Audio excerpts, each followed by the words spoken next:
네, 최경영의 정치본색 시작하겠습니다. 오늘 함께할 두 분 소개해드립니다. 신인규 변호사 그리고 김민아 시사평론가 나와 있습니다. 안녕하세요. 네, 안녕하세요. 예, 지금 제가 스튜디오 들어오기 직전에 이런 문자를 하나 받았습니다. 신용환 교수가, 서원대 교수가 스픽스에게 전달한 문자입니다. 저거 보면 이제 사단법인 서울 외신 기자클럽에게 헌법재판소가 탄핵 선고일 브리핑실 이용 취재 신청을 받으니까 지금 신청을 해주세요. 언제까지? 3월 21일 금요일 오전 10시까지 이메일로 신청을 해주세요. 라고 되어 있습니다. 취재기자 각사, 가령 뭐 로이터나 AP다 그러면 취재기자 1명, 사진기자 1명, 방송이다 그러면은 카메라 기자 1명, 오디오 기자 1명 신청 가능하다. 기자 신원을 확인할 수 있도록 사진이 있는 신분증, 그리고 SFCC라는 거는 이제 서울 외신기자 클럽을 말하는 겁니다. 거기에 회원으로 등록되어 있는 등록사의 언론사임을 증명하는 회원증, 그리고 외교부 외신기자 등록증, 그다음에 외신기자증을 지참하여 참석해 달라. 신청 양식 매체명 해가지고 이렇게 쭉 보내져 있죠. 저게 오전 10시까지 사무국으로 이메일로 신청해 달라. 오전 10시까지면 몇 가지 해석이 나오겠네요. 지금 어떻게 해석을 해야 될까요? 기자들이 등록을 10시까지는 해라. 내일 10시죠. 오늘이 목요일이니까. 그죠? 뭐 해석이 여러 가지가 나올 수 있다라고 말씀을 해 주셨는데 이제 가장 그러니까 뭐 저는 전날 선고를 해줬으면 좋겠다라고 강력하게 생각을 하고 있습니다. 금요일 날. 예. 전날 선고를 해주지 않으면 저는 하여튼 말라 죽을 것 같습니다. 지금. 진짜. 여기 진짜. 지금 이 방송을 시청하시는 분들 또 지금 이제 댓글창에서 댓글 다시는 분들 말씀 주시는 분들 심경이 저의 심경입니다. 내일이라고 해봤자 21일이야. 집에 가서 저도 이제 똑같이 이제 똑같은 이제 생각을 하고 똑같은 얘기를 하는데 예. 하지만 여기 이제 평론가로 나와서 말씀을 드리는 거니까 이제 그런 차원에서 이제 말씀을 드리면은 이제 가장 그래도 그런데 확률이 높은 거는 전날 이제 그 기일을 통지할 가능성이 높은 것 같다 그런 생각이 들어요. 왜냐하면은 헌법재판소가 그동안 이제 절차에 대해 설명을 할 때 뭐라고 설명을 해왔냐면, 그러니까 이제 평의를 진행을 하고 그다음에 평의를 진행한 것을 바탕으로 해서 그 이제 이 기일을 이제 결정할 수 있는 정도가 돼서 이제 기일을 결정을 하는 것이고 그다음에 판결을 진행을 하는 것이고 판결 내용에 따라 가지고 결정문을 쓰는 것이고 뭐 이렇게 진행을 한다고 얘기를 했잖아요. 예. 그러면은 최대한 지금까지의 과정은 어쨌든 평의를 진행한 것으로 우리는 알고 있지 않습니까? 예. 그래서 오늘 상당히 이제 빨리 절차를 진행한다라고 전제를 하더라도 이제 전날 예를 들면은 금요일이지 않습니까? 그렇죠. 금요일 날 저 등록을 받아서 전날 바로 기자들에게 뭔가를 알려줄 준비를 하는 거구나. 우리가 이렇게 이해를 해야 되는 거잖아요. 근데 박지원 의원의 말처럼 바로 할 수도 있어요. 공지를 하고. 그럴 가능성. 그러니까 제가 가능성이 이제 높다고 말씀드린 거는 그동안 헌법재판소가 일처리의 과정을 봤을 때 그러니까 가능성을 지금 말씀드린 거 아닙니까? 그렇지. 가능성이 제일 높은 거는 일처리 과정을 감안했을 때는 이제 알려줄 게 생길 거니까 기자 이메일 등록을 해라. 그래서 오늘 알려줄 건 뭐냐면 선고기일 지정이야. 이렇게 갈 가능성이 높은 것 같고 그 다음 가능성이 지금 말씀하신 것처럼 오늘 그냥 다 선고할 거니까 오늘 선고할 테니까 오늘 이 선고기일을 알려주는데 그 선고기일이 오늘이야. 이렇게 얘기할 가능성도 여전히 있다. 그렇게 보고 만약에 선고기일을 평소에 헌법재판소가 알려주는 그 방식대로 알려주는 거라면은 그러면 금요일날 선고기일을 알려주고 다음 주 초에 뭐 선고를 하는 방식이 될 수 있겠고 그게 아니라 특별한 방식을 택한다라고 하면은 지금 말씀하신 것처럼 금요일날 선고기일 알려주고 금요일날 선고하는 방식도 될 수가 있겠죠. 야, 근데 금요일날 오전 10시까지 등록을 하고 바로 등록한 다음에 이게 좀 시간이 바트긴 하네. 아무리 생각을 해도. 기자 등록을 사무국에서 10시까지 했는데 기자들이 모여서 공지를 일단 하는데 그 공지도 브리핑이란 말이죠. 그 브리핑을 그날 오전에 바로 하고 10시 이후에 뭐 11시에 바로 하고 그 다음에 그냥 여기서 도시락 드시고 계세요. 오후에 바로 선고할 테니까 이게 좀 바트네. 아니 근데 내 마음은 조급하지만 이게 상식적이지는 않다, 그죠? 그러니까 또 아까도 말씀드렸다시피 네. 금요일에 그냥 해야죠. 사실 네. 선거를 지금 이런 마음인데 네. 이런 마음인데 그동안 이제 언론의 이제 보도나 이런 걸 보면은 또 그 헌법재판소가 지금까지 해온 얘기가 있습니다. 기자들한테 뭐라고 얘기를 했냐면 이게 기자들이 계속 물어봤을 거 아닙니까? 그렇죠. 뭐 상간에 떠도는 설이 뭐 이런 설도 있고 저런 설도 있고 한데 뭐 혹시 그러니까 기자들도 뻔히 알면서 물어보는 거예요. 어차피 대답해주지 않는다. 그렇지. 뻔히 알면서 물어보는 거, 그냥 물어보는 겁니다. 그렇지. 물어봤는데 헌법재판소가 신경 쓰지 않아도 된다 그런 설은 아. 이렇게 얘기를 하면서 뭐라고 덧붙이냐면은 기자들이 가장 먼저 알게 되는 이 사람들 중에 한 명일 것이요 이렇게 얘기를 합니다. 그러니까 어차피 이 단계상 절차상 제일 먼저 알게 되는 이 그룹들 중 하나일 수밖에 없다. 공식적으로 기자들한테 발표를 할 것이기 때문에 예. 이렇게 얘기를 하거든요. 근데 그 얘기가 또 무슨 얘기냐면은 기자들에게 발표를 하는 것과 동시에 또 누가 알게 되는 거냐면 그 단계를 통해서 경찰이라든가 이런 뭐 질서 유지에 필요한 이런 절차를 거쳐야 되는 요 사람들도 이제 그때 사실은 공식적으로는 알게 되는 거지 않습니까? 그렇죠. 그러면은 사실 질서 유지를 위해서 뭘 또 해야 되냐면은 헌법재판소 주변에 어떤 그러한 뭐 질서 유지를 위한 이제 뭐 그런 것들을 또 지금 해야 되는 상황이잖아요. 예. 극우시위대나 뭐 이런 분들이 지금 완전히 거기를 뭐 지금 난장판으로 만들 수 있고 만들고 있기 때문에 그런 시간까지 포함을 하면은 또 일각에서는 그래서 지금 그런 상황이 있기 때문에 약간의 여유를 두고 또 선거기일 통지를 할 것이다라고 보는 시각도 있고 반면 오히려 그런 시간을 주지 않기 위해서 오히려 선거기일을 또 지금 말씀한 이 상황 중에서는 바트게 오히려 시간을 주지 않고 바로 선고를 할 수도 있다. 이런 양쪽에 또 시각이 지금 있는 상황이어서 예측이 사실은 쉽지 않은 거다. 이렇게 주말 말씀드리겠습니다. 내내 또 집회하고 너무 힘들잖아요, 사실 국민들이. 아니 근데 이제 저도 그동안 해왔던 예상들이 다 깨지고 있거든요. 그러니까 지금까지도 원래는 지난주 금요일 날 하는 걸 거의 다 마지노선으로 그렇죠. 봤었습니다. 왜냐하면 전례에 비춰볼 때도 상당히 지금 지연이 됐기 때문에 그렇죠. 이번에 한 주가 더 가고 여기서 만약 한 주가 더 가버린다. 그러면 2주라는 시간을 대한민국은 완전히 허공에 다 날려버리면서 동시에 국론 분열은 훨씬 심화되는 이런 상황이거든요. 그러면 헌재가 어떤 결정을 발표하고 매는 한 대 맞아야 되는 상황인데 시간을 더 끌었다가 맞는다고 해가지고 그 고통이 줄어들지는 않거든요. 그러니까 언젠가는 겪어야 될 과정이다라고 생각을 한다면 저는 어떤 생각이 드냐면요. 전례대로 하던 걸 지금 깨왔기 때문에 앞으로도 저는 전례라고 우리가 예상하는 걸 또 깨는 선택을 전 헌재가 할 가능성이 매우 높다. 아까 우리 김민하 평론가님 말씀하신 대로 이게 지금 가장 중요한 게 질서 유지잖아요. 왜냐하면은 전례대로 2, 3일 전에 공지하고 순차대로 선거를 딱 했을 때 이미 다 와가지고 진치고 있고 그 안에서 뭐 격하게 의사표시하다가 박근혜 대통령 때도 현장에서 한 3-4분이 돌아가시지 않았습니까? 그렇죠. 그러니까 이거를 헌재는 우려를 안 할 수가 없다. 4분이나 돌아가셨어요. 그렇죠. 4분이 돌아가셨기 때문에 헌재는 지금 저렇게 기자들, 특히 외신 기자들한테까지도 저렇게 고지 문자를 이미 보냈다라고 한다면은 저는 오히려 금요일 날 전격적으로 10시까지 모집을 받고 그날 오후 2시에 해버릴 가능성도 저는 배제할 수 없다. 그러니까요. 오히려 전례를 깨는 방식으로 하는 거죠. 그렇죠. 그렇게 해야 가장 그 혼란을 더 최소화할 수 있지 않는가 그렇죠. 이런 생각이 들고 주말 동안에 또 무슨 고생입니까? 그렇습니다. 국민들이. 그리고 만약에 10시까지 내일 받고 예. 또 2, 3일 뒤에 뭐 언제 월요일 날 그 브리핑 합니다. 해서 우리는 뭐 수요일 날 할게요.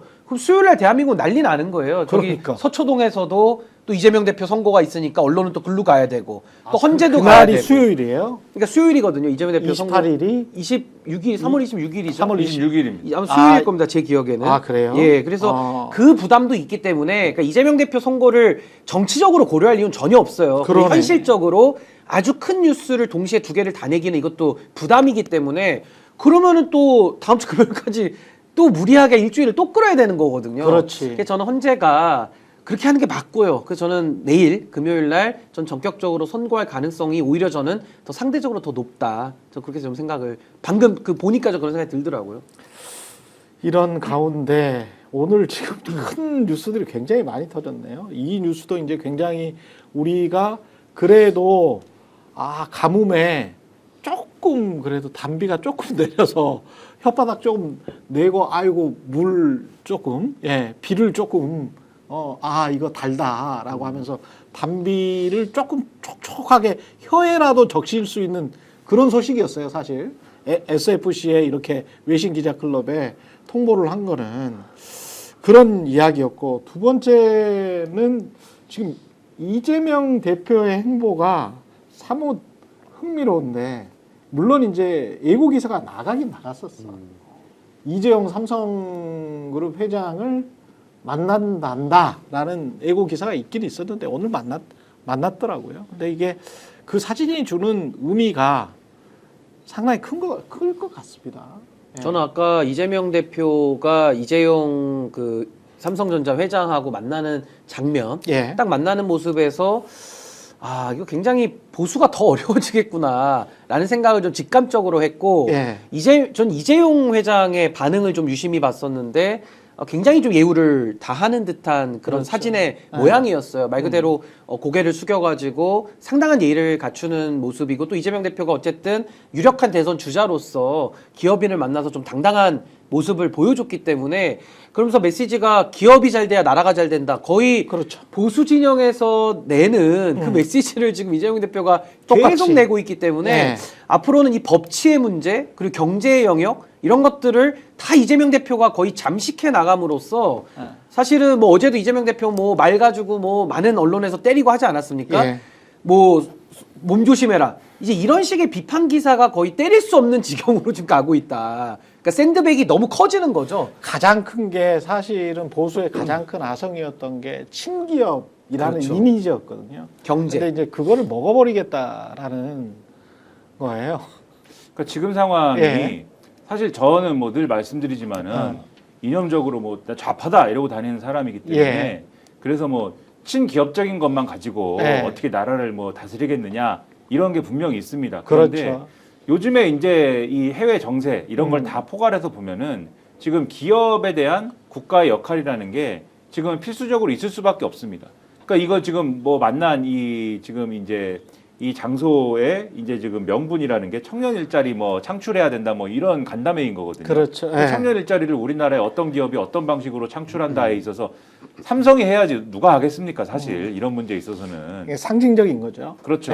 결국은 이제 삼성이 거기에 대해서 협조적인 뭔가 이제 메시지를 내야 그 다음에 문제가 좀 풀리는 부분들이 있는 게 첫 번째인 것이고 두 번째로 뭐 청년 일자리도 청년 일자리입니다만은 지금 미국의 태도를 보십시오. 미국의 지금 트럼프 행정부의 태도를 보면은 바이든 행정부에서 어쨌든지 간에 뭐가 어쨌든지 간에 거기서 어쨌든지 간에 뭐 반도체 특별법 뭐 이런 걸 가지고 일종의 이제 보조금이나 이런 것들을 받기로 한 거 아니에요. 어쨌든 삼성이든지 간에 미국 현지에다 공장 지어가지고 거기 일자리 창출을 해주고 그다음에 보조금 받고 이런 식의 어쨌든 그런 식의 어떤 경로를 가기로 한 거 아닙니까? 근데 트럼프는 지금 몰라요이지 않습니까? 태도가 난 몰라요잖아요. 지금 모르겠어요. 그리고 이거와 관련돼서는 국가적인 역할이 필요한 상황 아닙니까? 보조금은 안 주는 걸로. 그렇죠. 그러니까 모르겠다는 거 아니면 자기는 완전히 입 닦는 거 아닙니까 지금? 근데 이제 기업 입장에서는 땅은 이미 사놓고 거기다가 투입할 비용들은 다 이렇게 계산을 해놓고 이미 이제 착공에 들어갔을 거거든. 그러면은 거기에서 보조금을 안 주겠다고 하면 그 보조금이 사실은 한 뭐 전체 건설 비용이랄지 이런 거에 한 절반은 될 텐데 그걸 안 주겠다 그래 버리면 이제 그게 말짱 꽝이거든요. 근데 보조금을 주겠다고 하면서 또 이제 했던 요구 사안들이 있어요. 근데 그 요구 사안들이 삼성전자에 좋냐 안 좋냐 가지고도 사실은 반도체 전문가들이 논쟁을 했었던 사안이거든. 그러니까 이제 삼성전자 입장에서는 그런 요구 사안도 없어진다면, 그리고 우리 정치권 입장에서는 그런 요구 사안을 받을 필요가 없다면 오히려 국내에서 국내 기업으로서 경쟁력을 강화시킬 수 있는 그런 어떤 법안을 만든다든가 어떤 그런 환경을 조성하는 게 더 나올 수 있는 거지. 그렇죠. 그리고 이걸 또 국가 입장에서는 그냥 해줄 수는 없는 거잖아요. 삼성에 대한 어떤 지원이라든가 이런 거를 또 그러면 삼성도 나름대로 사회적인 어떤 공헌을 또 해야 되는 것이고 그거는 고용하고 세금 인고 법인세. 그러면은 고용에 있어서 뭘 해야 되느냐? 사실 청년 일자리 창출이나 이런 거에 있어서 역할을 해야 되는 거 아닙니까? 그래서 이런 식으로 사실 기업은 어떤 역할을 할 것이고 또 기업이 지금 처한 환경에서 국가가 풀어줄 수 있는 어떤 것들을 어떤 방식으로 풀어줄 거냐의 문제에 있어서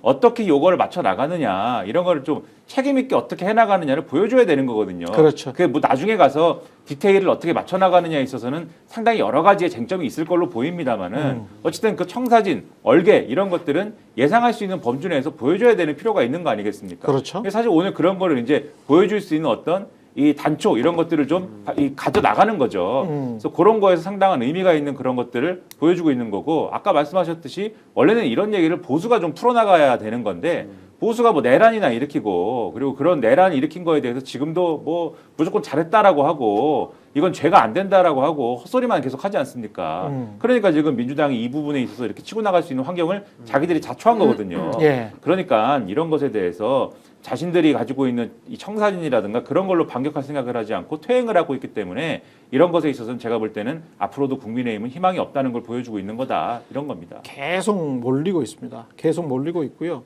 지금 저 속보 나온 거 있으면 방송에서 말해주세요. 아마 앞에 부분을 못 보신 분들이 있어서 다시 한번 말씀드리면 서울 외신 기자 클럽으로 헌법재판소가 취재 기자, 사진 기자, 카메라 기자, 기자 신원을 확인할 수 있는 사진 있는 신분증을 제출해서 3월 21일 오전 10시까지 윤석열 대통령 탄핵 선고일 브리핑실 이용 취재 신청을 해달라. 그러니까 선고일 브리핑실 이용 취재 신청을 해달라. 내일 오전 10시까지. 내일 할 수도 있겠다. 아니 저는 내일 오후에 내일 할 수도 할 있겠어. 가능성도 매우 높다고 봅니다. 예. 예, 굳이 더 시간을 일주일 더 끌 이유가 있습니까? 저 브리핑까지 한다는 얘기는 이미 결론은 다 섰다는 얘기거든요. 그러네. 그렇다면 저는 속전속결로 논리는 되죠. 왜냐면 지난번에 전례대로 했을 때 사망 사고도 있었고 이번엔 더 그게 우려되는 상황인데 헌재가 아무 조치도 안 하고 전례대로 한다? 그것도 웃긴 거거든요, 사실은. 아니 그러니까 오늘 대비를 오후에라도 그냥 공지는 하면 되잖아. 당사자들한테. 청구인 피청구인 국회 측 그다음에 윤석열은 안 받는다고 해도 윤석열 측 대리인한테 그냥 해버리면 그걸로 끝나는 거거든. 그러니까 이제 그렇게 해버리면 공지가 됐고 공지가 되면 야 내일 탄핵 선고일 관련해서 브리핑실 이용 취재 신청 이게 지금 무슨 말인지를 명확하게 써놓지를 않아서 헌재가 그 브리핑이 다른 브리핑이 될 수도 있지 않나 그런 생각도 드네요. 진짜 선고가 될 수도 있지 않나 그런 생각. 아니 그러니까 저도 만약에 다음 주 일정을 쭉 봤을 때 워낙 굵직굵직한 사안들이 또 많이 있잖아요. 그렇지. 그러니까 이거를 딜레이를 시킨다고 해서 그럼 뭐 4월 넘어가면은 뭐 또 이슈가 없습니까? 예. 더 큰 이슈가 나오는 거거든요. 예. 그렇기 때문에 저는 3월 안에 빠르게 마무리를 해야 되고 예. 마지막 제주까지 더 끌기에는 지금 너무 헌재도 좀 힘든 상황 아닌가 좀 예. 그렇게 생각이 듭니다. 민두루미님이 속보 내실 때 어디 언론 밝혀주세요 그렇게 말씀하셨는데 요거는 제가 아까도 말씀드렸습니다만 저는 어느 언론인지는 꼬박꼬박 밝히잖아요. 근데 요거는 자체적으로 스픽스에서 취재를 한 거예요. 신영환 교수가 보내준 거를 지금 정기한 대표가 받아서 우리가 지금 공유를 하고 있는 거니까요. 예, 자체적인 취재라고 보시면 될 것 같습니다. 그리고 지금 김건희 씨 관련해서 요 오세훈 시장이 오늘 서울중앙지검에서 압수수색했잖아요. 그리고 이제 그것과 관련된 여러 가지 내용들이 있는데 또 이것도 자체 취재가 된 게 좀 있어가지고 그 서울중앙지검에서 압수수색된 것들 그다음에 오세훈 시장이 잘못하면은 대선 레이스에서 조기 드랍이 될 수도 있는 우려가 있습니다. 국민의힘 쪽에서는 이제 우려겠죠. 그래서 그 내용들은 좀 이따가 한 11시 30분 전에 정기환 대표가 오면 같이 이야기를 하도록 하고 사실 오늘 가장 큰 뉴스 그리고 어제 가장 큰 뉴스는 김건희 씨의 그러니까 경찰에서 이제 진술을 받은 거죠. 경호처 직원들로부터. 이재명 대표 쏘고 나도 죽고 싶다. 총 갖고 다니면 뭐하냐. 체포 직후에 이런 말을 했다는 거예요. 윤석열 대통령 체포 이후에 김건희 씨가 경호처 직원에게 총 갖고 다니면 뭐하냐. 그런 거 막으라고 가지고 다니는 건데 라고 경호처 직원이 진술을 했다는 거야. 경찰에. 이거 매우 심각한 거죠. 그러니까 뭐 여러 가지를 짚어볼 수 있는데 우선 첫 번째는 체포영장을 2번에 걸쳐서 집행을 하지 않았습니까? 그러다가 그렇죠. 이제 마지막에 성공할 때 이제 김건희가 경로에서 이렇게 경호처 사무실 와가지고 이 난리를 쳤다는 건데요. 결과적으로 공무집행을 방해를 왜 안 했냐라고 질책하는 거이면서 동시에 왜 총을 안 쐈냐? 이 얘기는 사람 죽이라는 얘기 아닙니까? 사실상. 그러니까 지금 김건희가 벌리고 있는 이 내용들 너무나도 심각한 법 위반 사안들이 나오는 것이고요.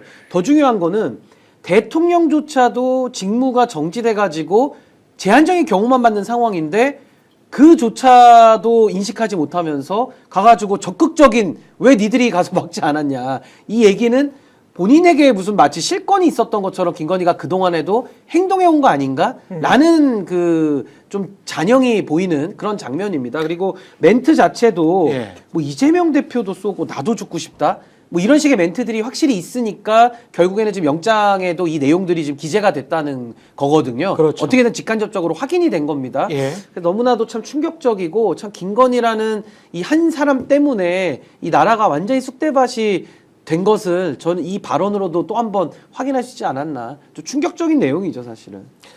이 그 중앙경향에서 정용인 기자라고 있어요. 상당히 좀 원숙한 기자인데 정용인 기자가 집요한 기자예요. 예. 아주 집요하신 분이야. 예, 집요하죠. 나이 연배가 저랑 비슷할 거예요. 그러니까 굉장히 기자 생활을 오래 했던 사람인데 김건희 국정 개입 아직도 오리무중이라는 기사를 중앙경향에 썼습니다.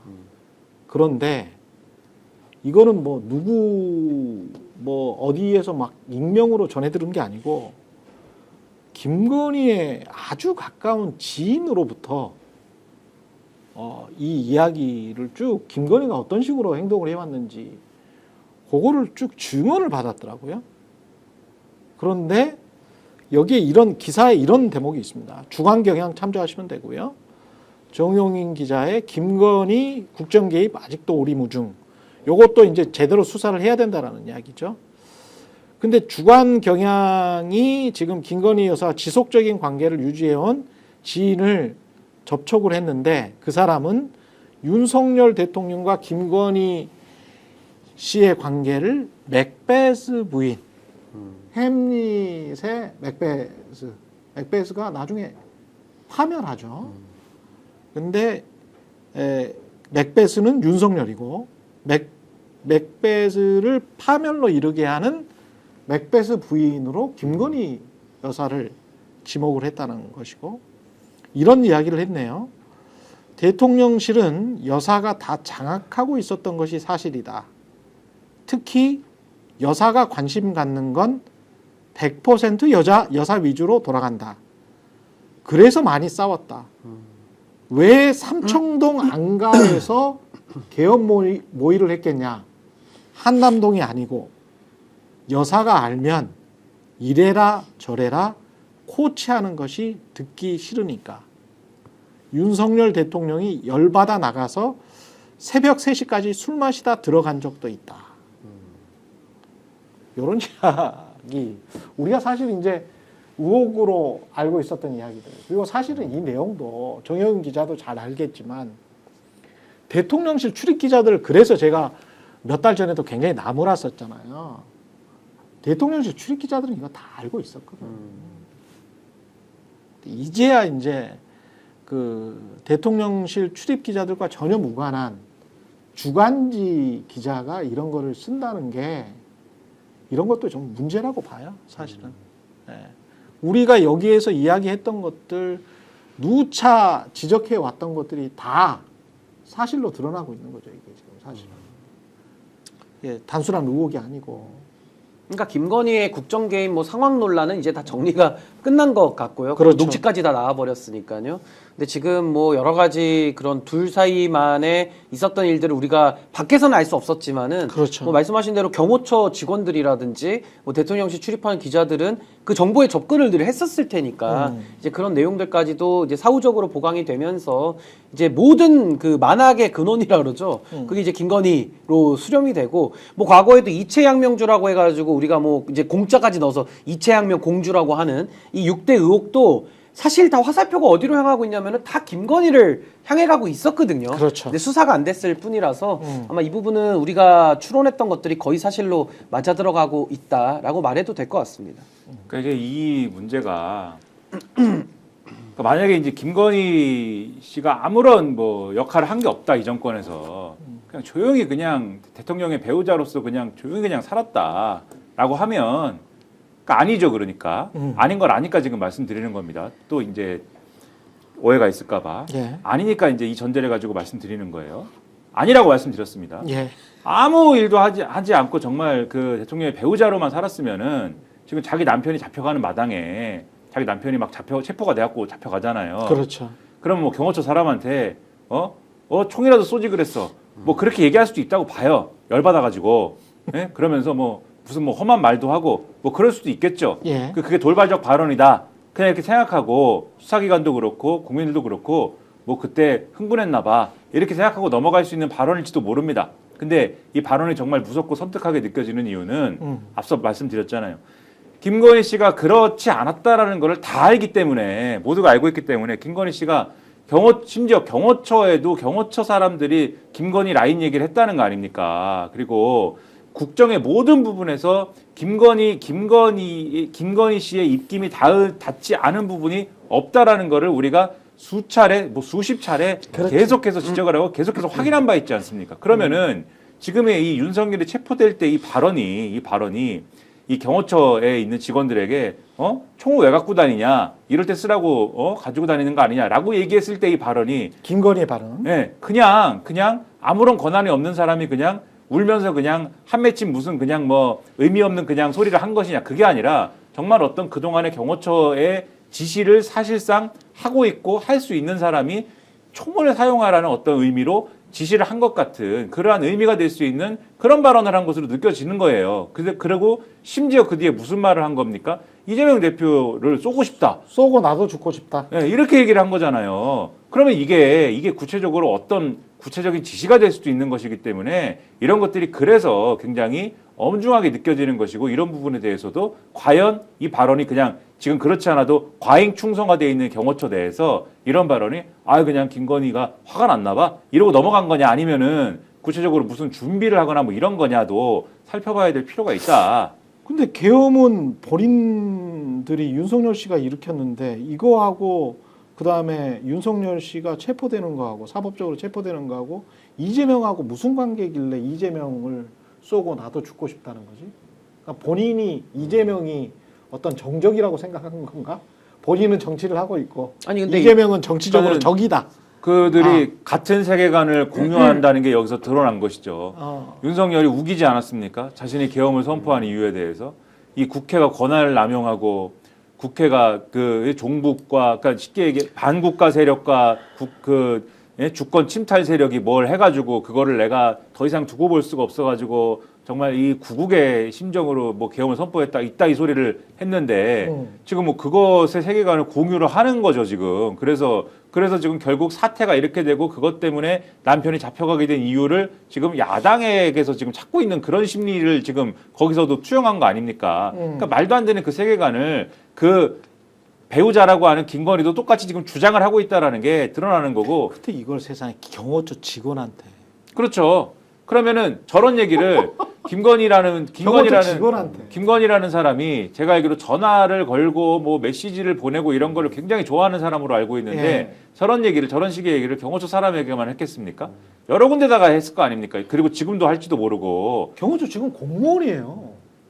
그러니까 굉장히 경솔한 거죠. 공무원한테 이런 이야기를 하는 영부인이 있어? 이런 윤석열식 세계관을 예. 여러 군데다가 지금 얘기하고 여러 군데 퍼뜨리고 있을 수도 있는 것이다.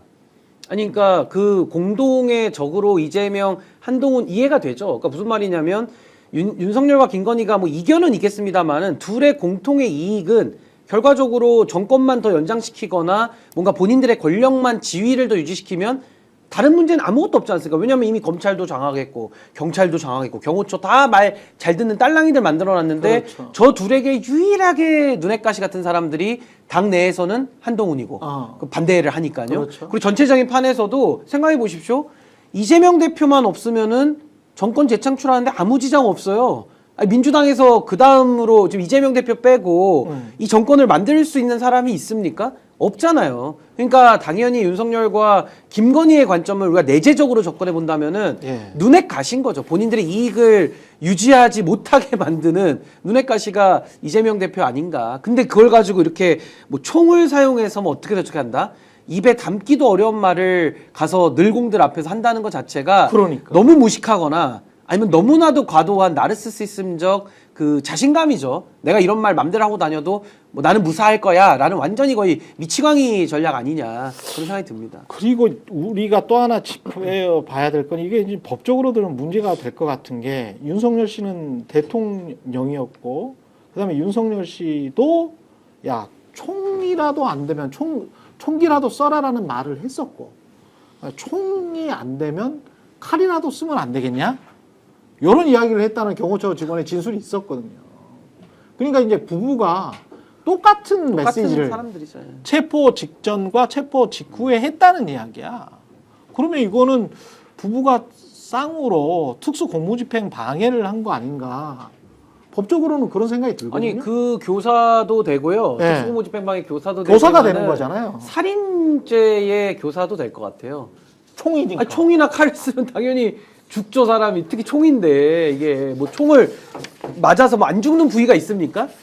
아니, 그러니까 이거는 뭐 총칼을 활용해서 제압해라라고 했다 그러면은 뭐 특수공무집행방해 교사는 당연히 되는 거고 그렇지. 조금 더 그 내용을 들여다는 봐야겠습니다만은 뭐 이건 뭐 살인 예비 음모나 교사까지도 충분히 좀 가능하지 않을까 싶습니다. 그러니까 굉장히 무시무시한 일들을 꾸몄던 거죠 뒤에서는. 그리고 경호처에서 실제로 준비했던 총도 기관총이야. 당연히 죽죠. M7인가 그렇더라고요. 근데 그게 제가 재원을 찾아보니까 독일제야. 독일제인데 아휴. 독일제인데 장갑도 뚫더라고. 왜 기관총이 장갑 뚫어서 장갑차 안에 있는 그 병사들을 죽이잖아요. 그런 기관총이더라고요. 그 기관총을 준비를 아니 그 김정은이 해라 옛날에 해놨었다는 거야. 김정은이 옛날에 처형할 때 많이 썼던 게 기관총 같은 거죠. 사형 집행할 때 썼던 거. 그러니까 그런 걸 지금 쓰라고 한 거 아닙니까? 공수처나 그러니까 경찰이 독립제 기관총, 예, 기관총. 업무 집행하는 거에 대해서. 그 아유. 시급한 사람들입니다. 예. 지금 정기현 대표 딱 마침 자리에 들어오셨습니다. 고맙습니다. 아유 예. 오늘 뭐 아침에 이것 때문에 난리가 났는데 예. 그 보도하셨겠지만 예. 서울 외신기자클럽에서 예. 윤석열 대통령 탄핵 선고일 브리핑실 이용 취재 신청을 받는다. 그렇죠. 신청을 하는데 3월 21일 일일. 금요일 오전 10시까지 이제 사무부로 하라고 하니까 예. 당연히 이제 헌법재판소에서 뭔가 이제 노티스가 왔다. 그래서 이제 현장 취재할 기자를 등록해야 된다. 왜냐하면 실제로 이제 진공방어를 하지 않습니까? 그러려면 출입증이 없으면 이제 들어갈 수가 없고. 그런데 이게 이제 지금 헌법재판소에서 요청해서 외신기자클럽에서 만든 것이냐, 아니면 외신기자클럽이 21일쯤 할 것이라고 예상하고 미리 준비한 것이냐, 이게 이제 진위 여부에 대한 확인이 지금 계속됐는데 예. 헌법재판소 공관실이 지금 난리가 나버렸습니다. 아 그래요? 야, 그럼 21일 날 선고일을 공지하는 거냐, 아니면 21일 날 선고하는 거냐, 라고 하면서 난리가 났는데 제가 조금 전에 확인을 해보니 예. 헌재와 외신기자클럽이 지속적으로 논의 중이었는데, 왜냐하면 외신기자들이 들어가야 되지 않습니까? 그렇죠. 논의를 하고 있었는데 예. 헌재 요청 문서로 오해를 하고 확대 해석을 해서 자체적으로 이걸 만들었다라고 일단 가는 것 같습니다. 아니 그러면 아까 그 보여준 문서가 잠깐만요. 다시 한 번만 예. 신영환 교수가 전달했다는 문서를 다시 한번 보죠. 저게 외신 기자 클럽이 예. 헌법재판소 쪽으로 보낸 거예요? 아니요. 이거는 외신기자 클럽이 외신기자 클럽 회원들을 예. 그 시점에 취재하러 갈 사람이 신청하세요. 오케이. 라고 이제 그 외신 기자 외신기자들한테 클럽 내에서 보냈는데 외신 기자 클럽 내에서 헌법재판소 탄핵 선고일이 다가오니 임박하니 예. 브리핑실 이용 취재 신청을 받습니다. 예. 외신 기자 클럽 내부의 서류네. 내부의 서류고 아. 요 신청을 하라고는 헌법재판소가 요청을 했죠. 왜냐하면 헌법재판소는 등록된 출입 기자가 없습니다. 예. 지금 현재도 출입하는 기자들은 출입증을 받아서 하긴 하는데 예. 외신 기자들은 여기 가지 않지 않습니까? 예. 그러니까 외신 기자들이 여기에 헌법 탄핵 선고일에 오려면 예. 자 미리 이제 신청을 해야 출입을 할 거 아닙니까? 그렇죠. 그 출입을 하기 위한 사전 논의가 헌법재판소하고 외신기자 클럽에서 오갔죠. 간사들끼리는 오갔겠다. 예. 오갔다. 그러면 이거 이제 신청하세요라고 했는데 신청서 언제까지 내면 됩니까? 자 21일 오전 10시까지 내세요라고 하는 것을 받고 자 이것은 이제 서로 협의를 한 거죠. 그러네. 그리고 기자들한테 공지를 했을 거 아닙니까? 외신 기자들한테. 그렇죠. 그러면 이게 뭐냐? 탄핵 선고일이 21일 오전 10시 이후 이거나 그날 뭔가 일이 생긴다라고 다 생각할 거 아닙니까? 그렇죠. 사실 확인을 다 해보니까 여기에 대해서는 공식적으로 확인된 게 없다. 헌재에서는 헌재에서는. 그래서 헌재가 지금 이 문의 때문에 뭐 완전히 지금 뭐 좀 심하게 아수라장이 됐다 지금. 아. 그리고 외신기자 클럽에서는 요런 내용을 일단 삭제를 좀 해달라. 외신기자 클럽에서 올렸던 이 내용을 삭제를 해달라고 헌재에서 요청을 한 거예요? 자 이제 요것도 지금 취재한 내용이니까 요즘 말을 하도 이제 제가 조심조심 해야 되니까. 아니 그리고 지금 저 완전히 명확하게 예. 지금 사실 확인된 것까지만 이야기를 하면 저게 이제 오고 갔고 외신 기자 클럽에서 회원들에게 그러니까 기자들에게 당신들이 좀 신청을 좀 해주세요. 21일 오전 10시까지. 저거는 팩트잖아. 저거는 팩트고 저거는 그것을 팩트죠. 헌재하고 논의를 했으니까 당연히 신청을 받았던 거죠. 그렇죠. 근데 뭐가 이제 헌재는 뭐 왜 아수라장이라는 거예요? 자 그러면 그날 네. 혹시 그러면 헌재에서 발표를 하느냐 마느냐 아 발표가 임박했구나 예. 라고 하는 것이 요 공문을 통해서 확인된 거 아니냐라고 하면서 21일 오후에 발표할 수도 있다. 또는 늦어도 다음 주 월요일에는 탄핵 선고가 이루어질 것이다 라고 이제 하면서 문의를 이제 집중적으로 지금 기자들이 하고 있는- 하니까 예. 헌재는 난처하게 됐다. 뭐 확정된 게 없다라고 이제 지금 답변을 하고 있는 것인데요. 아, 이제 그만큼 지금 민감한 시기에 이런 이제 문서가 나오니 외신기자 클럽에서 아무런 고지가 없었던 상황에서 이 사람들이 만들었을 리가 없지 않습니까? 네. 그럼 등록을 해달라고 했던 것이 관행적이었던 것인지 아니면 실제 임박해서 이것을 만들려고 했던 것인지는 좀 확인이 필요하다. 이제 이 말씀을 좀 드리는 거죠.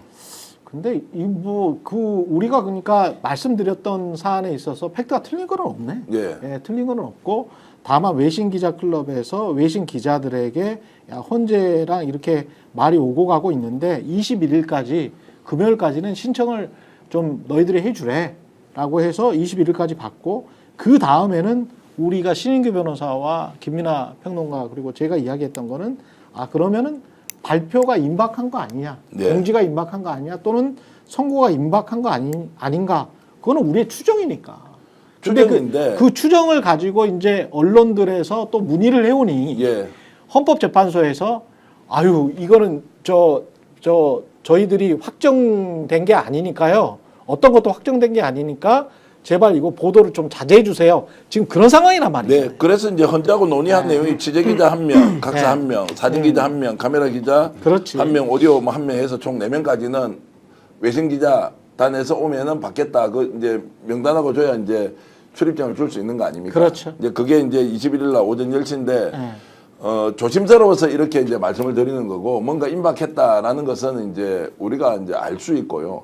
다만 지금 경찰의 움직임이 진공 상태로 이제 방어를 하고 있느냐 아니냐는 것은 한 하루 정도 시간이 걸린다고 합니다. 진공 상태라는 게 헌재 주변 담을 중심으로 해가지고 동그랗게 그렸을 때 360도 100m를 완벽하게. 완벽하게 이제 사람이 그 출입할 수 있는 사람 예, 빼고는 군사 보호 시설처럼 예. 싹 막는 거죠. 싹 예, 막는 완전히 막아서 예. 뭡니까 이제 출입증이 없는 사람은 그렇지. 아예 이제 못 들어가도록 하는 상태가 하루 정도 걸리고 그렇죠. 그러면 지금 현재는 이것을 준비하고 있느냐 아니냐는 것은 확인이 되지 않고 그 준비를 하고 있지 않다라는 것은 이제 제가 경찰 정보를 통해서 지금 이제 뭐 확인을 했고요. 그러니까 100m를 잠깐만요. 100m를 진공 상태로 만드는 데는 하루 정도 걸립니다. 24시간 정도 걸리고 그러면 그때 경찰의 움직임을 보면 이제 선고가 임박했다. 그 선고일을 발표하는 거 좀 다른 문제. 이것도 그렇죠. 어떻게 보면 패스가 됐을 수도 있어요. 선고일을 언제 한다라고 이야기하는 것은 뭐 오늘이든 내일이든 할 수도 있는 거고요. 그렇죠. 지금은 남아 있는 것은 어제 선고일을 발표할 것이라고 예상했던 것은 뭔가 내부에서 커다란 이벤트가 생겨버린 거예요. 이제 그것도 좀 이따 제가 말씀을 좀 드릴까 하는데요. 아니 지금 그건 정리를 같이 하시죠 뭐. 예. 예. 그 뭔가 이제 일이 생겨버린 거예요. 어제 원래대로 갔으면 선고일을 발표를 하고 합의가 됐어야 되는데 이 평의가 종결이 되지 않았단 말이에요. 이제 그것은 이제 어떤 내용인지는 알 수 없으나 일단 제쳐놓고 경찰은 가포 비상령까지 내려서 준비를 철통같이 하고 있는데 하루 동안 진공 상태의 경계를 하기 위해서는 시간이 필요한데 어저께 예고일이 발표가 됐으면 금요일 날 만약 발표한다라고 했으면 이제 경찰의 움직임이 좀 더 빨라졌을 텐데 그것은 지금 현재 파악이 되고 있지 않다는 정도이고 어쨌든 경찰 쪽에서는 지금 금요일 날 발표를 위해서 한다면 오늘 목요일이지 않습니까? 예. 자, 하루 정도는 완벽하게 준비해야 되는데 그것이 되겠느냐? 아직까지는 움직임이 없다. 요 정도로 말씀드리고 어저께 그러면은 2시간 10분에서 20분 정도 사이에 평의가 있다가 계속 평의를 할 수가 있는데 왜 헌법재판관 8명은 평의를 중단해버렸느냐. 저는 표현하기로 사단이 생겼다. 자, 선고일을 만들자고 결정하자고 했지만 거기에서 뭔가 제가 그냥 좀 거칠게 표현하면 나 절대 동의 못해 라고 하면서 수가 틀린 사람이 나왔을 수 있다는 거예요. 그러니까 이것을 어떤 쟁점을 합의해서 논의해서 2시간 15분 전후로 평의하는 것을 4시간, 5시간, 8시간 할 수 있었던 거 아니에요. 그 전날은 계속 평의를 했거든요. 왜 평의가 그러면 중단이 되어버렸느냐? 뭔가 예기치 못한 상황이 생겼고. 그게 어제 이벤트다. 예, 어제 이벤트가 생겨서 자, 그러면 당초에 일반적으로 예상했던 그 예상치가 뭔가 이벤트가 생겨서 갑자기 평의가 2시간 10분 지나서 중단이 돼버린 거예요. 그럼 오늘 다시 시작했겠죠. 예. 자, 이제 이런 상황에서 그러면은 헌법재판소가 외신기자클럽에 이 공문을 만들도록 또는 사전에 고지를 해줬다는 것은 뭡니까? 어제 이벤트가 생기기 전에 이미 이 정도가 될 줄 알고 서류를 이제 상황을 설명해주고 자, 이것을 신청받으세요라고 했을 가능성이 저는 이제 높다고 보고요.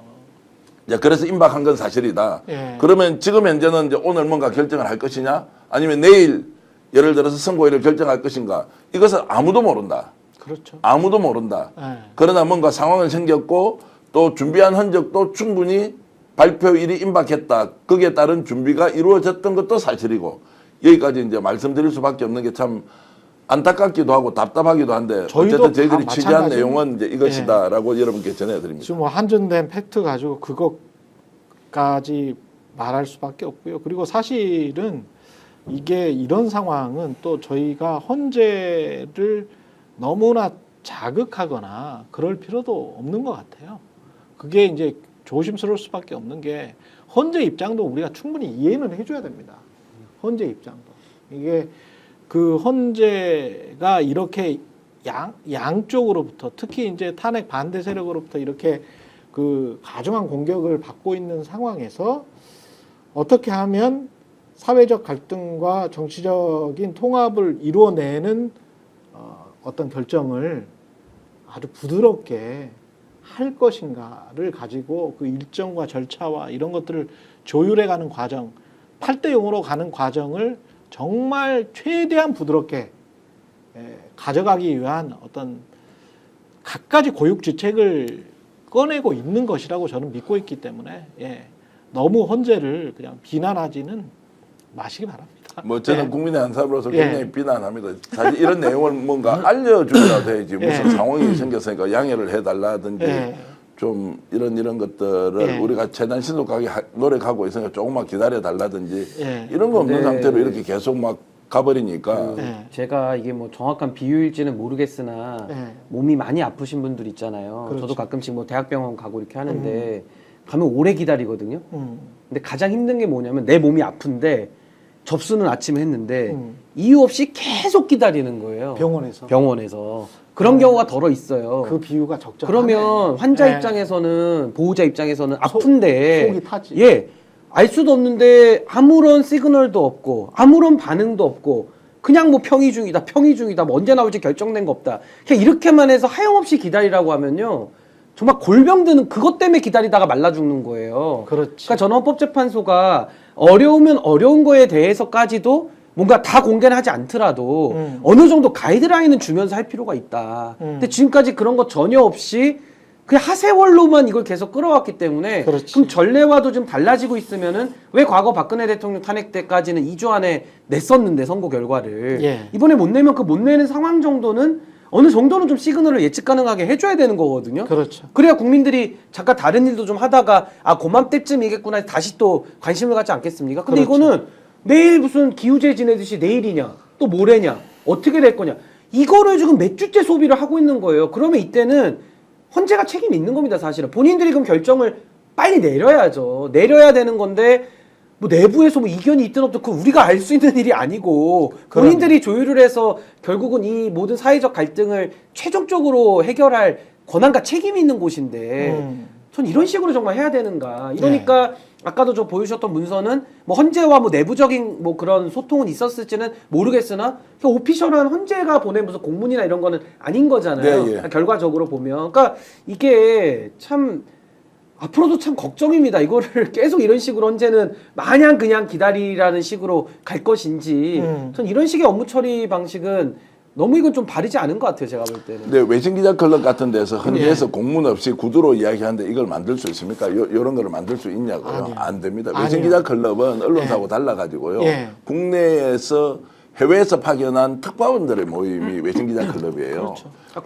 한국 언론재단 저 15층인가 있어요. 프레스센터 있지 예, 않습니까? 프레스센터에 있어요. 그렇죠. 이제 예. 여기다가 그러면 헌재에서 뭔가 공문을 보냈겠죠. 예. 거기에 맞춰서 이제 이걸 한 건데 그것이 오해가 되니까 이것을 좀 내려달라 뭐 이렇게 한 거 아니냐라는 맞아요. 생각이 들고 그런 것 같습니다. 그러니까 그리고 이제 신윤기 변호사 말대로 뭐 헌재가 지나치게 몸을 사리고 있다 그런 측면이 있긴 네. 있지 행정적으로. 아니 공보관은 이럴 때 일하라고 있는 거 아니에요? 예. 근데 이거는- 공보관은 전화만 받고 있으면 어떡해요 지금. 이거는 그런 거 관계없이 사전에 등록하는 절차이니 중요하지 않다라고 이제 이렇게 또 설명을 해주면 되는데 그게 아니고 일단 막 겁이 나니까 내려라 이거 막 감당을 못 하는 거예요. 지금 막 묻고 난리가 났을 거 아닙니까? 헌재에서. 그렇죠. 헌재 공관실에는 기자들이 야 이거 뭐냐 임박한 거 아니냐.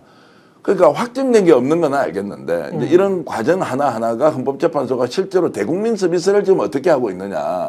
결국 대언론 서비스가 대국민 서비스인데 여기에서 답답한 그리고 프로페셔널 같지 않은 이런 것들이 너무 많다. 그리고 이런 것들을 예를 외신기자클럽에서 만들면 이 내용도 자기들도 좀 보고 하든지 이걸 읽어보시라고. 헌법재판소에서는 대통령 탄핵 선고일에 브리핑실에 출입하여 취재할 외신기자클럽 회원의 신청을 사전에 받으려고 합니다. 헌법재판소가 받는 것처럼 이렇게 공문을 만들어놨다. 이거를. 그렇죠. 받는 것도 사실이지 않습니까? 그렇죠. 대행을 하는 게 기자클럽이라고요. 그럼 당연하지. 이게 헌법재판소 사전 논의 없이 할 수 있는 게 아니잖아요. 그렇죠. 그러니까 제가 이제 말씀을 드리면 참 이렇게 민감한 시기에 이 문서 하나가 아침에 오니까 난리가 나서 헌법재판소도 막 이렇게 이제 진짜 호떡집 불난 것처럼 지금 정신이 없는데 저도 뭐 선고일이 딱 결정되면 너무 좋겠는데 참 그러니까요. 답답한 마음이 아니 그지 이게 정말 가벼운 문제가 아니고 너무너무 중요한 문제잖아요. 대한민국의 미래의 운명을 좌우하는 하나의 결정인데 너무너무 중요한 결정이니까 정말 잘해야 되는 겁니다. 그렇죠. 딱 이거 단 한 건이거든요. 여기에 모든 진력을 다 쏟아도 모자른데 지금 헌법재판소가 하는 행동들 옆에서 좀 이렇게 보면 이제 평가를 좀 해야 되지 않습니까? 너무 좀 나이브하다? 너무 좀 한가롭다? 즉 국민들의 마음은 속이 타들어가고 정말 죽을 지경인데 지금 헌법재판소는 약간 구름 위에 있는 느낌이에요. 물론 권한이 있으니까 그 권한을 다 국민들이 존중하지 않습니까? 일부 거칠게 반응하는 사람들이 있죠. 예. 그럼 그건 그대로 법으로 처리하면 될 일이고 헌재가 좀 당당하게 본인들이 권한자로서 처리를 하고 좀 기백 있게 해야 되는데 뭐 이거는 뭐 맨날 무슨 소문만 쏟아지게 나오고 이거 헌재에 책임이 없습니까? 이렇게 공보를 이렇게 하면 안 되죠, 사실은. 명확하게 저는 해야죠. 방송에서 심지어 헌법재판소의 이제 기능과 역할 이런 부분에 대해서 실제로 개헌 상황이 오면 대통령 탄핵과 관련된 부분은 헌법재판소의 구인 재판관 지금 현재 8인이죠. 여기에서 모든 운명을 맡겨서 하는 방식이 과연 옳은지에 대해서 근본적 질문을 해야 한다고. 그건 나중에. 예. 예, 나중에 이번 결정이 끝나고 난 다음에 뭐 국회에서 하자라는 이야기도 있고 국민투표 이야기도 있고 그만큼 이제 헌재 입장에서는 헌재가 폐지될 수도 있다라는 위기감도 있을 거예요. 이번 결정에 따라서. 그래서 이 일을 얼마나 잘 우리가 지금 믿고 있는 것처럼 8대 0으로 스무드하게 부드럽게 처리를 하느냐. 여기에 헌재 존폐가 걸려 있다고 해도 과언이 아니겠습니다. 그러니까 8인 재판관이 평의를 하는데 거기에서 뭐 한 명이 뭔가 다른 의견을 내고 근본적으로 이것의 방식을 뭐 예를 들자면 형사소송법에 준용해서 증거 하나하나를 일일이 따로 다 따져야 한다는 방식으로 문제 제기를 했을 때 다 끌려가는 것이 맞느냐. 이제 이런 부분도 지금 뭔가 어제 일어났던 이벤트가 뭔지에 대해서 다들 추론만 하고 있지만 예. 전반적으로는 어처구니 없다 이런 분위기예요. 그리고 리더십이 없는 거냐 헌법재판소가 8인이 결정을 못할 정도로 그 조직이 허물허물하냐 아니면 어떤 조직이 한 사람이 자 지금까지 며칠 100일 넘게 지금 이제 평의를 하고 심판을 절차를 진행했지 않습니까? 근데 지금 와가지고 한 사람이 막 이거 다른 의견을 낸다고 해서 거기 흔들려서 결정을 못하면 헌법재판소 조직의 존재 이유가 있느냐. 그러면 얼마 전에는 8대 0으로 왜 갔으며 기각할 때 예. 지금도 8대 0으로 가기 위한 일종의 그 전 단계라고 생각을 했는데 못 가고 있으면 그럼 그걸 빨리 논의해서 거기에서 어떤 좀 단판을 봐야 되는 거 아니냐라는 생각이 드는데 그걸 못 하고 있는 헌법재판소 기구의 한계와 그리고 거기에서 문제를 일으키고 있다는 사람이 누군지는 모르나 이것 때문에 이렇게 국민들에게 극단적인 고통을 주고 있는 것이 과연 헌법재판소가 국민에게 할 일인가 이런 말씀을 제가 좀 비판적으로 드리겠습니다. 예. 오세훈 시장 관련해서 지금 오늘 아침에 이것도 계속 터지어서 이게 중요한 내용입니다. 서울중앙지검에서 일단 전담 수사팀이 오세훈 서울시장의 2021년 보궐선거 당시 여론조사 비용의 대납 관련 정치자금법 위반 고발 사건과 관련해서 서울시청 내에 있는 시장 집무실 그리고 시장 공관 그리고 전 정무부시장의 주거지에 대한 압수수색 영장을 오늘 집행을 했습니다. 법원에서 발부받아서 집행을 했고요. 그리고 난 다음에 그 중앙일보에 그리고 난 다음이 아니죠. 이제 그 전에 중앙일보의 보도를 보면 오세훈 시장의 후원자로 지목받고 있는 김한정 씨가 이런 말을 검찰에 했다는 겁니다. 명태균 씨가 오 시장에 대한 비공표 여론조사를 실시했고 이것까지는 다 아시는 내용이에요. 이 비공표 여론조사를 김종인 당시 국민의힘 비상대책위원장에게 수시로 보고했다라고 김한정 씨가 오세훈 시장의 후원자가 인정했고 그런 취지로 검찰에 진술했다. 근데 이거를 뒷받침하는 말을 또 이 명태균 오세훈 시장의 통화를 직접 들은 거죠. 김태열 소장이. 지금 취재를 하셨던 정기환 대표께 여쭤보면 네네. 김태열 소장이 명태균과 오세훈의 전화 통화 내용을 듣고 그리고 이제 인터뷰를 한 거죠. 네. 그렇죠. 전화 통화를 이제 하는 것을 들었는지 예. 이제 기억을 더듬어 보니까 예. 명태균이 녹음했던 것을 들려줬는지 이거는 명확지 않은데 자기는 분명히 오세훈 시장이 매우 다급하게 예. 빨리 올라와서 나를 좀 도와달라. 이제 그 시점이 나경원 후보가 여론조사를 했는데 오세훈보다 앞선 결과가 나왔을 때 그게 2021년 한 1월 하순경인데요. 예. 이제 그때 이제 전화가 와서 다급하게 좀 일종의 도움을 요청했다. 이걸 이제 직접 들었다고. 그렇죠. 들었다고 이제. 그러니까 오세훈과 명태균의 전화 내용을 예. 직접 들었다. 어떤 내용을 들었다는 건지를 일단 인터뷰 내용을 들어보겠습니다. 우리 같이 들어보시죠. 오세훈 시장이 빨리 좀 올라오셔야 된다고 급하다고 그러니까 명태균 씨가 내일 모레 서울에 위원장을 만나러 가기로 돼 있다고 그러니까 오세훈 시장이 아니 위원장님은 누구를 보고 그러시냐고 그러니까 명태균 씨가 아니 내가 김정은 위원장 만나러 가냐고 김정인 위원장을 만나러 내일 모레 서울에 갈 거다 그렇게 이야기하니까 오세훈 시장이 그럼 알겠다고 좀 빨리 올라오시라 그런 대화 내용을 들었습니다. 저 내용을 다시 한 번만 정리를 해주시겠습니까? 네. 예. 그러니까 오세훈 시장은 지금까지 명태균한테 특별하게 본인이 뭐 도움 받은 것도 없고 지가 여론조사에서 내 참모한테 갖다 줬는지 이런 거는 모르겠는데 난 네. 직접 뭐 연락을 하거나 이렇게 한 것이 없다 했는데 매우 다급한 상황에서 저렇게 전화를 해서 저 명태균 빨리 올라와서 나를 좀 도와달라 뭐 하고 있느냐라고 이제 얘기를 했다는 것이고 그 진술이 한 사람뿐만이 아니고 이제 강혜경 국장도 그렇게 진술을 하고 있고 강혜경 씨도. 그리고 이제 명태균도 이제 저 진술할 가능성이 높겠죠. 그러네. 또 했을 수도 있고요.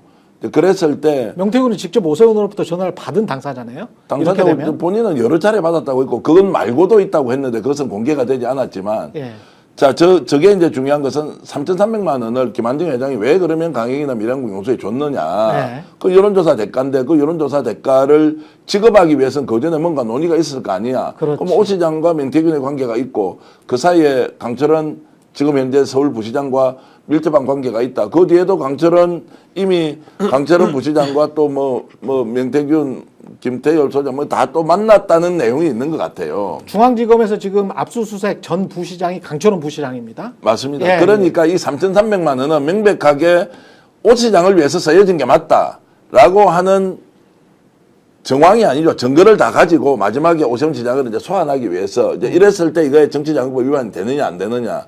오 시장에 대한 사법 처리를 하겠다는 의지를 가지고 검찰이 수사하는 것이다. 이렇게 보면 될 것 같습니다.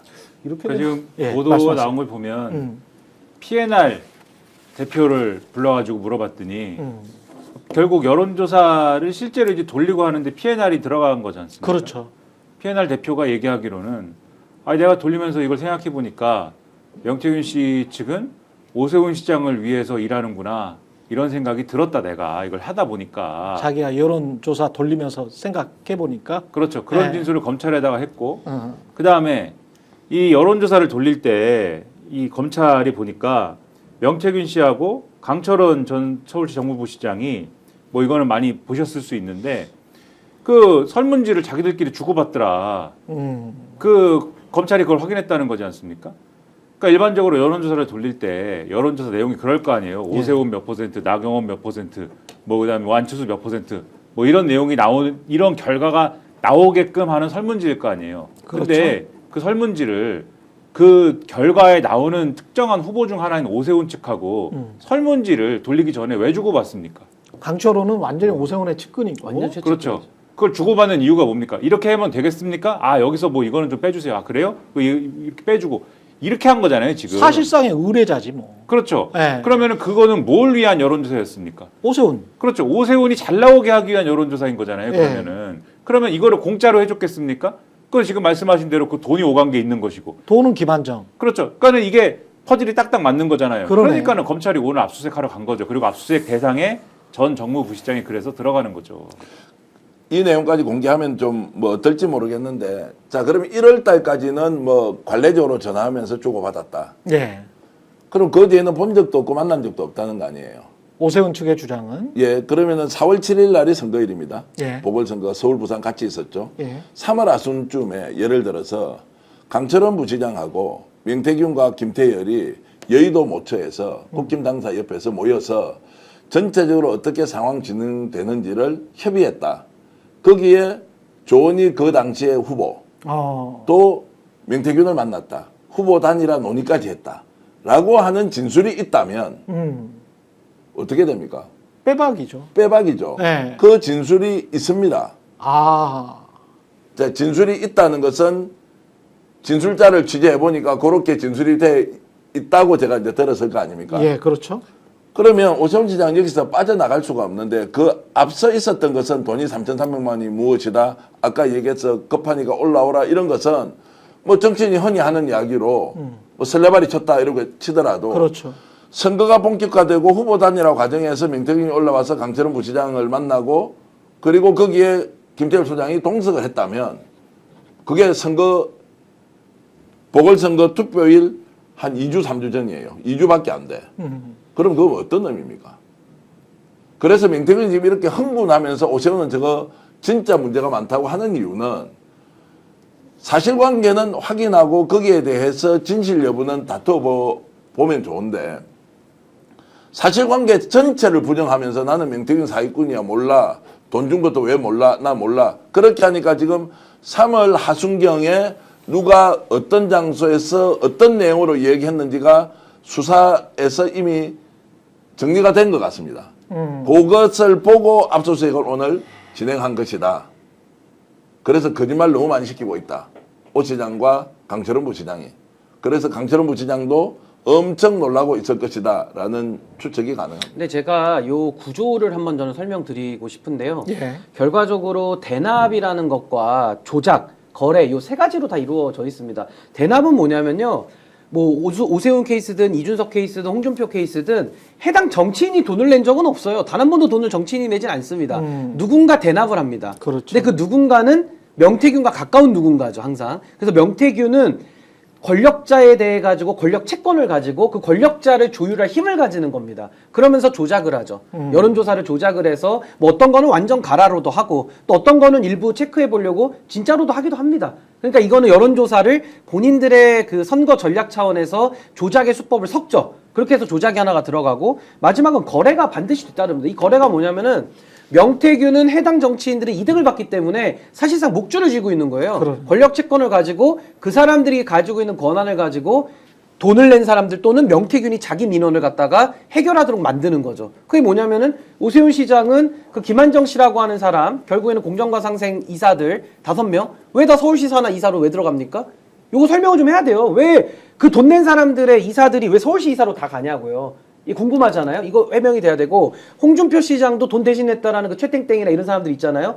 그 돈이 그 최땡땡 돈인지도 모르겠고 뭐 홍준표 시장이 차명으로 대신했다라면 그거 뭐 더 할 말도 없는 거고 왜 그런 사람들은 돈을 대신했는데 왜 대구시의 그 서울 사무소에 왜 다 취직이 됩니까? 이런 식의 거래가 들어간단 말이에요. 그러네. 그리고 이준석 의원도 마찬가지입니다. 본인이 당대표가 됐는데 결국에는 명태균이 권력 채권을 가지고 김영선 공천을 갖고 오거든요. 이건 명태균이가 지가 공천 받는 거랑 똑같은 거예요. 김영선은 월급도 반띵 받고 지 하수인이니까. 그렇죠. 네. 그러니까 이런 식으로 대납과 조작과 거래라는 이 3요소가 이 정치인들 명태균 묻은 사람들한테 지금 다 들어가 있는 겁니다. 아마 다관수도 연관이 있다면 요 구조일 거거든요. 네. 아니 어떤 정치인도 자기가 미치지 않고서 자기 돈 주면서 명태균 같은 사기꾼하고 거래 안 하죠.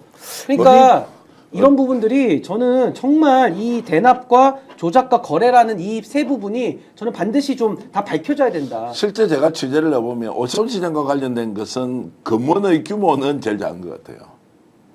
홍 시장이 훨씬 크고요. 근데 조금 전에 언급했던 그 사람은 어마무시할 정도로 클 거다. 그러니까 제가 이제 실명, 왜냐면 하도 고발을 많이 하니까. 명태균이 26일 날 오후 2시에 국회 법사위에서 정인 신청이 돼 있어요. 자, 명태균이 나올지 안 나올지는 모르겠어요. 3월 26일. 예, 그 다음 주 화요일이죠. 예. 그때 이재명 민주당 대표 아마 저 선거도 그 시간인 것 같은데, 자, 그러면 명태균이 나와서 어떤 얘기 할지 뭐 저는 잘 모르겠어요. 요즘은 저는 명태균이 뭐 정의롭지 않다 이런 것이 아니라 오로지 이제 취재 대상으로서 본인이 갖고 있는 팩트를 확인하는 게 중요하다 생각하는데, 규모는 훨씬 더 크고, 그런데 오세훈은 작지만 확실한 증거를 확보했다. 진술이 되든 아니면 구체적인 돈이 오간 흔적들을 이제 확인했을 걸로 보고요. 이 과정에서 3,300만 원 중에서 700만 원이 명태균 장모에게 넘어가요. 그것도 뭐 보도가 됐지만 기억이 좀 가물가물할 건데요. 또 그 외에도 대가를 김 회장은 명태균 쪽에 많이 제공한 것으로 지금 알려지고 있어요. 그것도 아마 확인하면 계좌 추적하면 되는데, 이 이제 계좌 뭐 돈을 받은 사람이 뭐 이게 지금 이 사건 약간 바깥에 있기 때문에 뭐 무엇이다 이렇게 하기는 어렵지만 그 부정한 돈이 많이 오갔고 그것이 결과적으로 오세훈에게 이익을 주기 위해서 했던 행위고, 그리고 김한정 회장도 지금은 아니 자기는 선의를 가지고 오세훈을 했는데 명태균하고 자기가 무슨 비전 이사를 할 거예요. 이분이 그렇게 큰 사업가가 그러면 결국 오세훈 시장이 어떤 식으로든 덮어씌우는 것이 아니라 이 상황을 좀 정리정돈을 해줘야 되는데 모든 것을 김한정 단독 작품으로 이렇게 몰고 가버리니까 본인도 지금 조사받는 게 얼마나 어렵겠어요. 그러니까 검찰에서 수사 과정에서 나오는 진술 보면 결국에는 사실을 완전히 분리해서 거짓으로 진술할 수 없으니까 그 흔적들이 나오는 게 있고 그게 결국 돈, 그 다음에 오세훈 시장을 위한 여론조사 비용, 대납, 결과적으로 오세훈이 정치자금법 위반한 거 아니냐라는 것으로 자연스럽게 엮이고 있는 상황이다. 이렇게 저는 말씀드리겠습니다. 오세훈 시장이 결과적으로는 대선 후보 나가는 게 중요한 게 아니고 잘못하면은 서울시장에서 낙마할 수도 있겠는데 보궐선거를 치러야 될 수도 있겠는데 서울시장. 그러니까 지금 이 상황은 지금 굉장히 오세훈 시장한테는 어렵게 흘러가고 있는 것이 지금 명태균 씨가 구속되어 있잖아요. 그럼에도 불구하고 꾸준히 얘기하는 게 이 오세훈과 지금 홍준표 이 둘에 대해 가지고는 끝까지 본인도 참지 않겠다. 그럼 결과적으로는 이분들이 과거에 무슨 일을 했는지를 밖에선 모르잖아요. 이제는 수사를 통해서 다 드러내야 될 것인데 그 한 축을 맡고 있는 명태균 씨가 입을 열고 뭐 사실들을 막 진술을 한다고 하면은 수사기관은 또 확인해 봐야 될 거 아닙니까? 근데 거기에 대해서 오세훈 시장이 방어를 잘 해내면은 뭐 다행이겠지만은 방어가 어렵겠다 하면은 뭐 아마 정치적인 생명에도 큰 타격이 있지 않을까 그런 생각이 듭니다. 그 끝내기 전에요. 앞에 그 나왔었던 뭐 SFC의 신청서, 그거는 헌재 쪽에서는 지금 뭐 아마 강하게 부인을 하고 있는 것 같습니다만은 일단 헌재 쪽에서 나온 공문은 아니지만 SFC 서울 외신 기자 클럽에서 외신 회원사들 언론인들에게 21일까지 이메일 신청을 해라. 선거에 관련 브리핑을 너희들이 듣고 취재하려면 신청을 해라. 그거는 이제 팩트인 거고요.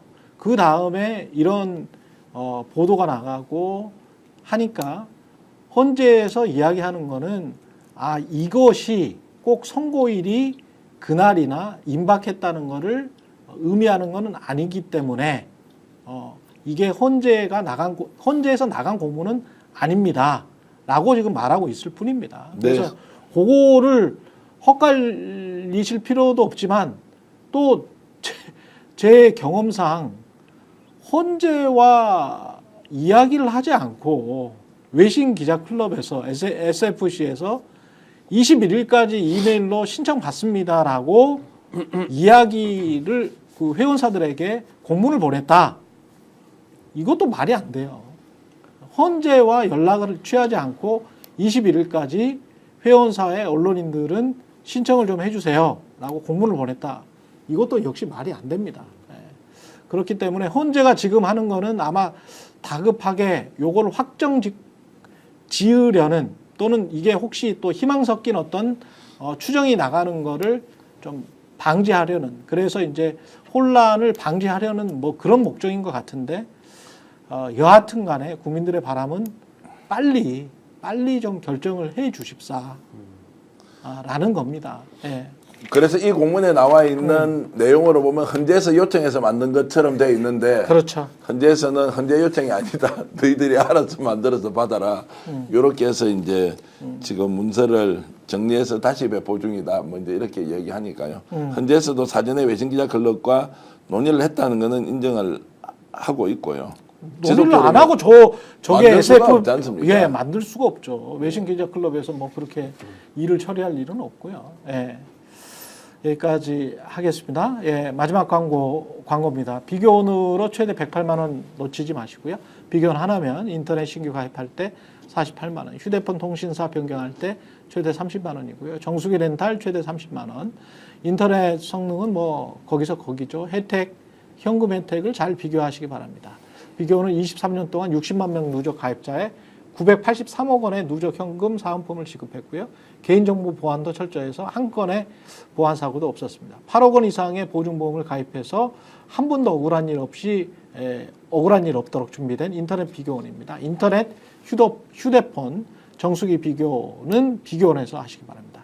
비교원 보장제를 실시하고 있습니다. 현금 혜택이 적다 하면 150%를 보장해 드립니다. 자세한 내용은 1670-2571 또는 네이버에 인터넷 비교원을 검색하시고 상담 신청 받으시기 바랍니다. 함께 할수록 더 큰 혜택, 지인 추천 시 추천할 때마다 최대 4만 원 모바일 상품권을 드리겠습니다. 여기까지 하겠습니다. 최근의 정치본색 신인규 변호사, 김민아 시사평론가 그리고 정계한 대표와 함께했습니다. 고맙습니다. 고맙습니다. 스픽스는 말하는 언론입니다. 대세는 유튜브, 그중에서 스픽스. 좋아요, 댓글, 구독, 알림 설정. 여러분이 저희를 사랑해 주시고 우리가 여러분을 사랑하는 4가지 방법입니다.